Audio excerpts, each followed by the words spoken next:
자, 민주당이 이런 건 잘하는 거예요. 첫 번째가 대장동 방지법. 좀 더 정확히 말하면 화천대유 방지법을 지금 발의를 했잖아요.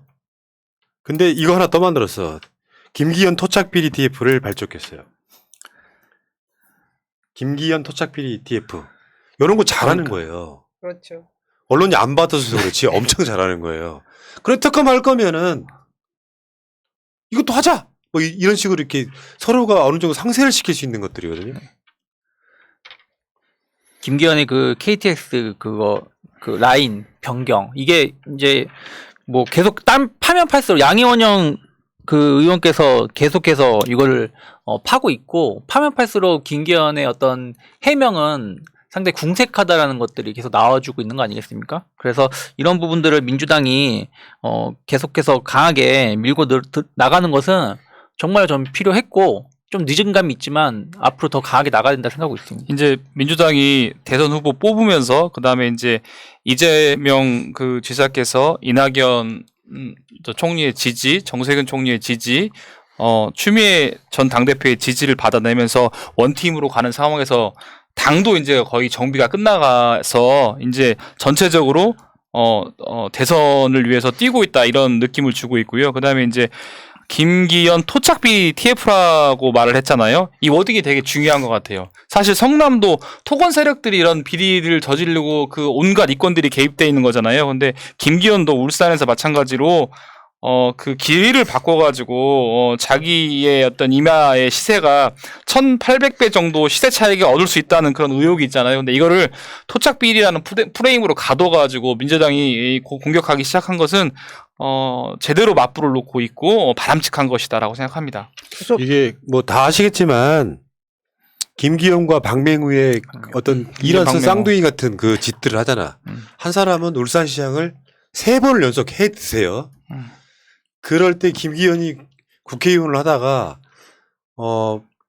박맹우가 그만두자 김기현이 울산시장으로 가고 박맹우가 그 김기현 지역으로 가고 네. 그 과정에서 박맹우가 울산시장 할 때 김기현의 땅을 2007년에 KTX 울산 역세권 연결도로를 당초 계획과 다르게 김기현 내 땅으로 꺾어줌으로써 원래는 약간 니은자에 가까운데 기획자로 꺾어줌으로써 34,920평을 땅값이 오르게 해서 시세 차익의 1,800배 이런 거를 언론이 이야기하지 않을 때 대한민국은 발전할 수가 없는 건데 이렇게 좋은 호재가 났을 때도 민주당이 말하지 못하고 있는 게 더 바보가 됐던 거예요, 우리는. 그렇죠.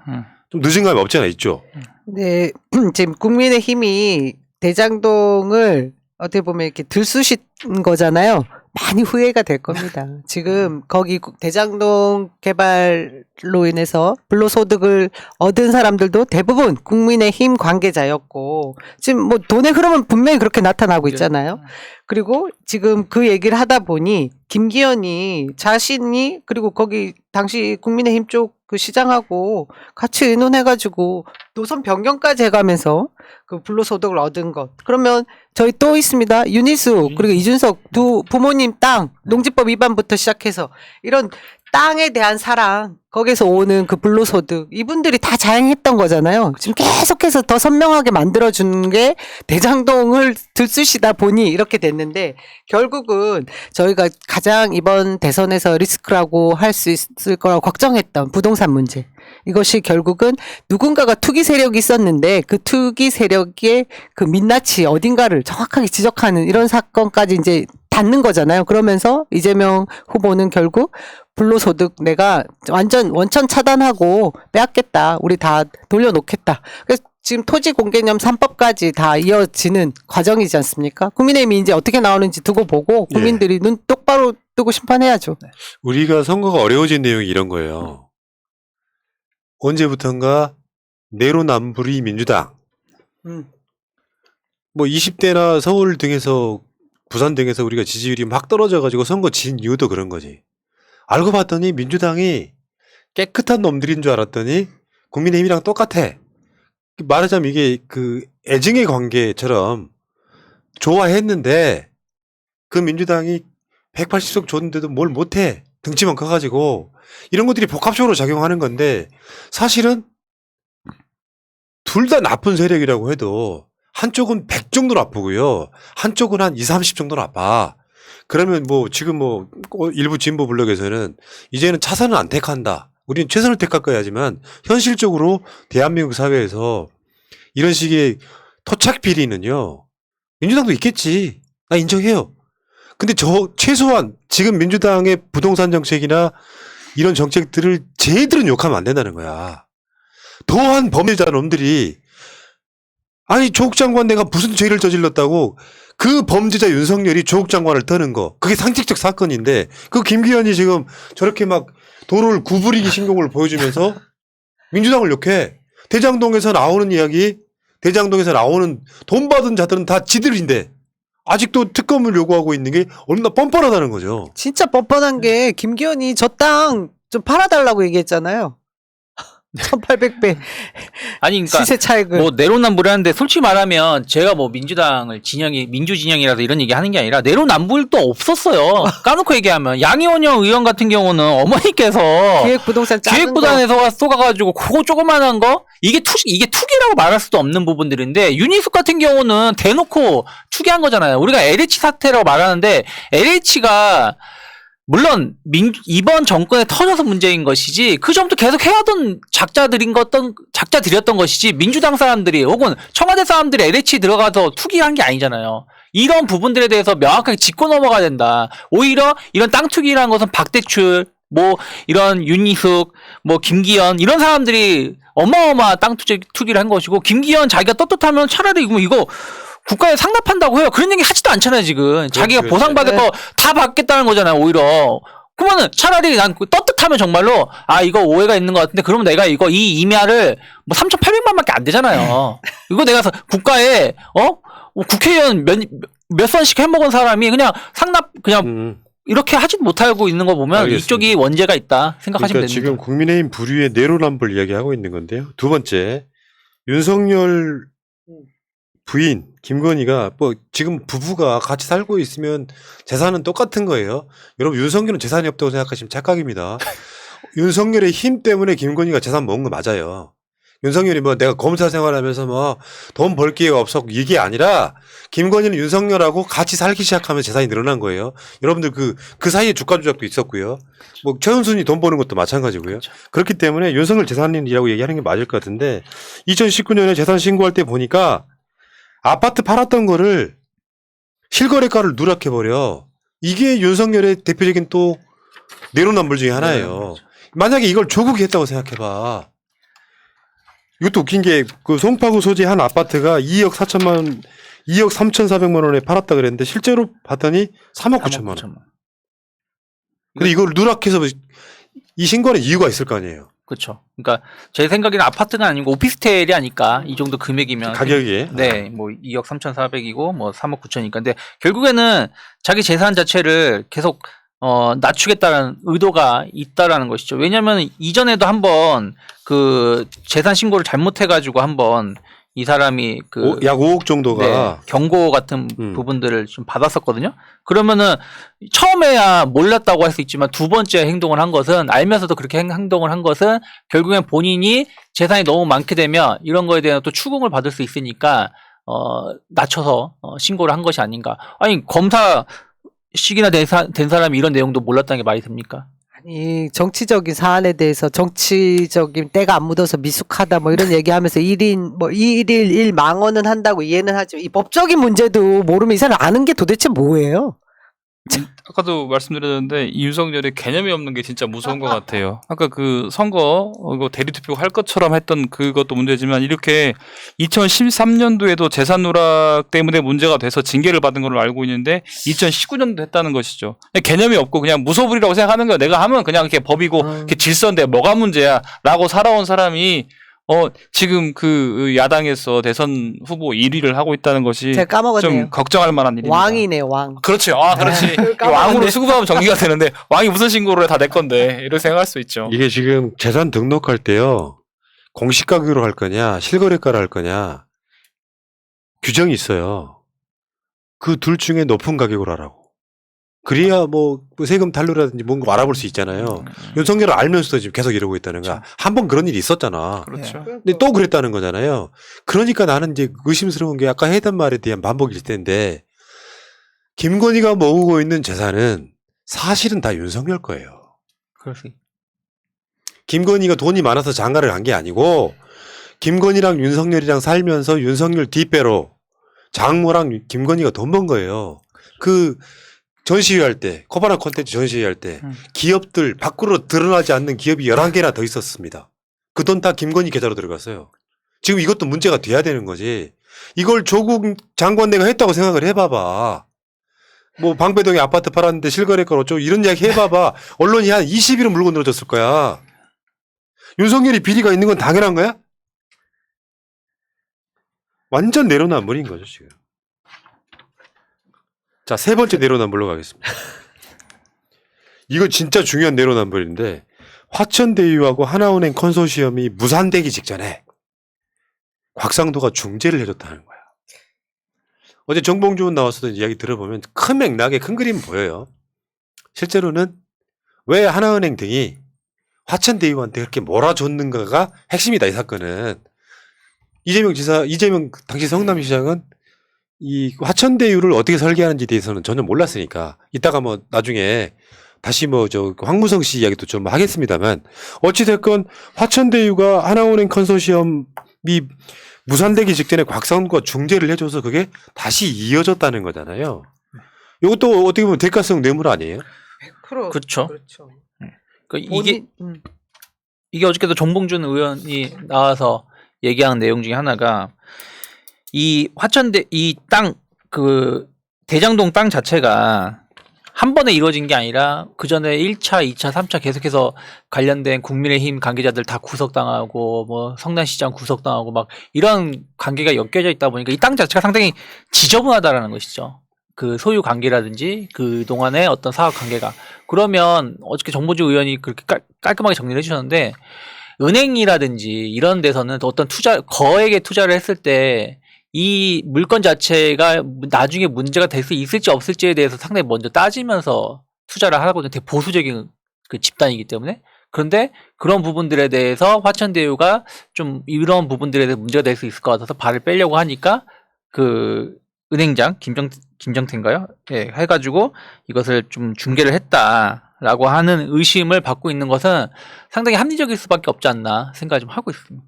그러니까 어제 그 방송에서도 했던 이야기 중에 하나인데 화천대유 실소유주는 한 사람이 아닐 것이다 일단은. 그분들. 그러니까 이게 뭐냐면은 여러 은행들이 동시에 여기 성남의 뜰 여기 모이거든요. 근데 이게 누군가의 정권 실세에 가까운 사람의 압력이 있지 않고는 사실상 불가능한 그 정황 증거들을 어제 정봉주 의원이 자기 취재한 이야기를 좀 해주거든요. 뭐 그 같은 맥락에서는 정봉주 TV나 다스베이다 가면 이게 다 연결이 될 텐데 어쨌건 간에 여기서 돈 받은 사람 첫 번째로 나온 사람이 누구냐? 곽상도니까. 그 말도 안 되는 쉴드였었잖아요. 몸이 아파서 그 산재다 뭐 이런 식의 소리를 했었고 뭐 또는 문화재청 이게 다 거짓말이라는 거지. 곽상도가 왜? 간단히 말하면 이 개발을 하기 위해서는 은행들이 들어와서 투자금이 막 몇천억씩 돼야 되는데 그게 안 모아지면 개발을 못 하는 거예요. 근데 은행들이 들어왔는데 설계하기에는 투자한 만큼 가져가야 되잖아. 그렇죠. 근데 투자한 만큼 은행들이 가져간 게 아니라 화천대유라고 하는 사실상 지분 1%짜리들이 다 나눠 먹어버렸으니까 그 화천대유 안에 들어있는 사람들이 실소유주인 게 맞고 그 은행들을 움직였던 사람들 중에 곽상도 위에 또 누가 있었느냐. 뭐 일각에서는 뭐 최순실이라는 이야기가 이렇게 같이 등장을 하거든요. 그 문제는 웃기잖아. 이재명 지사가 700억을 먹었네 만에 내가 자다가 뉴스 듣고 잔다 그랬잖아요. 이렇게 이어폰 꽂고 자는데 아직도 언론이 연합뉴스인가 언론이 이재명 700억을 이야기하고 있어. 언론이 아직도요? 아직도. 근데 받은 그게 아무것도 없잖아. 사실은 지금 지금 나오는 보도 중에 예를 들면 다 믿을 수 없는 거예요. 예를 들면은 녹취록을 공개한 놈. 자기한테 유리한 것만 공개했을 거 아니야. 그게 뭐 정영학이든 누구든 간에. 검찰이 나오는 보도도 다 믿을 건 못 되는 거예요. 지금은 뭘 봐야 되냐면 결과만 보면 돼요. 그 돈 누가 받았느냐. 그래 내가 전에 일찍 이야기를 했지. 안 나오면 이재명이 잘 숨겼다고 공격할 놈들이라고. 근데 구조상으로 보면 이재명 지사가 그 곽상도 부류나 국민의힘 정치인들 그 부류한테 돈을 나눠줬을 리가 없잖아. 그쵸. 이 부분은 그냥 떨이가 된 거라고 보는 거거든요. 그러니까 곽상도가 이렇게 했다는 여러 가지 보도가 나오는 것도 전 다 믿진 않아요. 근데 결과만 놓고 이야기해보면 저쪽은 분명히 그런 세력들이 있는 거잖아요. 이것도 김기현의 토착비리랑 아주 유사한 구조를 갖고 있는 겁니다. 누군가가 정권이나 지자체 차원에서 뭔가를 움직여가지고 허가를 이렇게 내주고 이렇게 만들어주고 돈이 덜 모이니까 은행한테 압력 집어넣고 돈 집어넣어. 그 은행들은 별로 이익이 없는데 일부 1% 지분 가진 애들이 막 몇천억을 가져가는 구조를 만든 게 누구냐. 이게 이 사건의 핵심인 거잖아요. 이제 그 곽상도의 아들이 퇴직금으로 50억을 받았던 부분들, 그 전에 무슨 뭐 문체위원이어가지고 무슨 뭐 문화재 발굴해서 이랬다 뭐 저렇다 이런 얘기가 있었는데, 구체적으로 조금 이렇게 과거에 했던 역할들이 나오는 것 같아요. 하나은행 컨소시엄 구성하는데 화천대유랑 빠박이 날라고 하니까 하나은행장과의 어떤 개인적인 어떤 그런 친분을 이용해서 엮어준 건데, 이런 그 구체적인 것들이 하나씩 나오니까 이제 검찰이 좀 구체적으로 들어가서 디테일하게 수사를 해야 될 것 같아요. 과기원도 불러서 조사하고 아들도 불러서 조사하고 이런 것들이 쌓이다 보면 실제로 지금까지 봐서는 화천대유가 실소유주로 보이고 그분들이 거기 다 있을 것 같은데, 그런 부분들이 조만간 좀 밝혀질 것 같습니다. 제가 이 내막에 대해서 아주 좀 깊이 자세히 알고 있고 정봉주 의원님하고 또 정봉주 TV를 같이 하는 사람으로 제가 정리를 깔끔하게 해드릴게요. 일단 이 대장동 개발 사업에 있어서 천문학적인 이익금이 발생하다 보니까 이재명을 털고 싶었어요. 국민의힘에서. 그래서 뭔가 털면 돼지 눈에선 돼지만 보인다는 것처럼 자기들이 했던 행태처럼 이재명도 분명히 여기에 불법 이권 뭔가를 관여해서 천문학적인 자금을 어딘가에 숨겨놓고 가져갔을 거야. 지금 거기서 시작한 거잖아요. 그러면서 화천대유 누구 겁니까? 아들이 거기 근무했지 않습니까? 라는 가짜뉴스부터 시작한 거예요. 근데 그러다 보니 이 대장동 개발 사업은 나의 치적이라고 얘기하면서 2018년 경기도지사 출마할 때 이미 탈탈탈 털렸죠. 검찰에 의해서. 이게 치적이 맞나 아닌가. 그러면서 그 당시에 이재명 그 성남시장 그리고 경기도지사 후보는 아무 문제 없으므로 다 무죄 판결을 받았던 사건이었습니다. 그럼에도 불구하고 이 화천대유를 엮어서 돈이 많이 남는데 그 돈을 누가 가져갔느냐를 계속해서 지금 언론이 오늘까지도 아까 우리 저기 푸나님 말씀대로 700억 뭐 이런 말로만 나와 있는 떠들고 있는 것들에 대해서 검찰까지 언론이 떠드니 검찰도 달라붙고 이재명을 어떻게 엮어보자. 근데 결국 남는 것은 하나은행이 7천억 원대의 투자, 그러니까 이게 토지 개발 사업까지만 들어가는 거예요. 거기에 돈을 넣고 자기들이 이익금으로 가져간 건 고작 400억 정도예요. 왜냐? 화천대유라는 뒤에 있는 이 자본회사에 돈을 몰아주고 또 그 뒤에는 SK증권까지 해서 특전 신탁 그런 금전? 신탁? 네. 예, 그것까지 두면서 숨겨놓은 사람들에게 돈을 배분할 수 있는 구조를 만든 거잖아요. 그러니까 결국은 돈 먹은 자가 범인이고 장모를 나눈 자가 진짜 도둑이고 하는 그 명제가 딱 떨어지는 부분이 생긴 거죠. 근데 지금 곽상도가 그 흐름에 있어서 핵심적인 역할을 했다라는 게 드러난 부분이 하나은행이 그 부분에 자기가 참여하지 않겠다고 한 부분을 또 이어주는 접착제 역할을 한 것까지 지금 나타난 거잖아요. 그런데도 불구하고 여기에서 뭔가 불법적인 자금이 있었을 것이고 유동규가 거기에 연결이 돼서 결제하는데 어떤 입김을 작용했을 것이고 하는 것은 아무리 뒤져봐도 이재명과 연결되는 것은 없다. 우리는 그렇게 계속 믿으시면 되고요. 그리고 지금까지도 수사가 하다 보니 그쪽 퍼즐을 맞추고 싶어도 나오지 않고 결국 파다 보니 곽상도 그리고 국민의힘 관계자들만 계속 나오고 있는 상황이죠. 저는 여기에서 걱정스러운 게 이 정도 사안에서 벌써 어제도 그렇고 언론이 이제 이재명 후보가 말하는 정책적인 아젠다 부분으로 이슈들을 약간 전환하고 있어요. 그건 우리가 원하는 방향이긴 하지만 그럼에도 불구하고 이 돈 먹은 자들에 대한 수사는 맞습니다. 철저하게 해야 됩니다. 제 주장이 그거예요. 여기서 이재명이 벗어났으니까 그만두자가 아니라 그렇게 하기도 좀 반대로 가야 남을 되는 사람들이에요. 거죠. 그쪽은. 되치기가 시작돼야 되는 그렇죠. 건데 아직도 뻔뻔하게 이재명 지사와 뭐 말도 안 되는 인물들이 등장하고 막 조폭 돈 빨아봐 아직도 등장하고 부끄러운 새끼들이 지금 정치권에 있단 말이에요. 되게 열받는 거고요. 여러분들 그 어느 쪽 주장이 맞다라고 이야기할 수 없는 거라고 다시 말씀드렸죠. 결론만 벗고 이야기하자. 이재명이 결국은 700억을 먹었을 거라고 생각하는 그 마인드. 계속 이 사람들이 돈을 먹어가는 구조. 상식적으로 앞뒤가 다 안 맞는 말들이 지금 공중에 둥둥 떠다니고 있거든요. 이재명 지사가 설계를 했으면 어떻게 곽상도한테 뭐 박영수 특검한테 윤석열한테 그 돈이 갑니까? 뭐 그런 보도 나오고 있잖아요. 김만배가 윤석열 저기 아버지 집을 눈화를 시켜서 사도록 했다. 실제로 그 증인까지 나왔던 뭐 열린 공감 TV 보도 등 있고 이렇게 보면은 지금 이 부분은 끝까지 추적해 가지고 이게 이 개발 이익 국민환수법까지 연결되면 네. 저는 된다 이렇게 봅니다. 여기까지 하겠습니다.